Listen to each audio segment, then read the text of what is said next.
আমি বুঝতে পারিনি যে এরকম ভাবে আমার লাইভে আসতে হবে।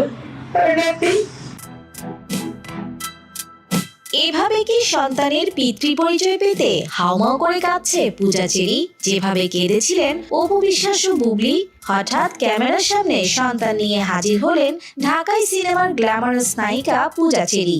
এখন প্রশ্ন হলো, সন্তানটি কার? আমাকে মানে মনে হচ্ছে যে কুয়ার ভেতরে কেউ ফেলে দিয়েছে, সবুরে নাও ফলে, তো একটু সবুর করাই ভালো। কেন জানি মনে হচ্ছে যে আমার আশেপাশে অনেকেই আছে, বাট আমি যখন পিছনে তাকাই তখন মনে হচ্ছে কেউ নেই। পূজার কোলে বাচ্চা দেখে অনেকেরই প্রশ্ন, এটা কি শাকিব খানের বাচ্চা? কেননা এর আগে জয়ের জন্মদিনে বীরকে ক্যামেরার সামনে হাজির করেছিলেন বুবলি।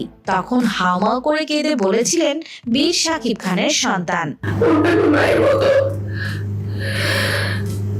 আমি তোমার জন্য অনেক কষ্ট করেছি বা করছি।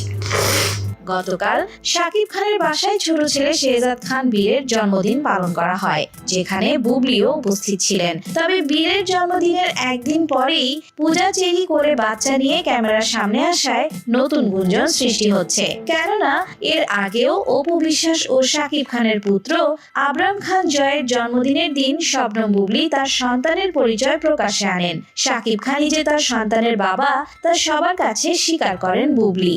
এরপরই শুরু হয় শাকিব বুবলির সম্পর্কের ফাটল। তবে সবকিছুর মধ্যে শাকিব খানের নতুন প্রেমিকা হিসেবে পূজা চেরির নাম উঠে আসে। আমার গোপনে করছে। গুঞ্জন ওঠে পূজাকে গোপনে বিয়েও করেছেন শাকিব খান। সময় হলে থলের বিড়াল বেরিয়ে আসবে, এ নিয়ে বিভিন্ন প্রমাণও তুলে ধরেছিলেন সমালোচকরা। কিন্তু শাকিব ও পূজা তাদের বিয়ের গুঞ্জন সম্পূর্ণ উড়িয়ে দিয়ে সবাইকে সাবধান করে দেন। তবে বুবলির মতো হঠাৎ বাচ্চা কোলে নিয়ে সোশ্যাল মিডিয়ায় আসায় পূজা চেরিকে নিয়ে আবারও সন্দেহ করছেন নেটিজেনরা।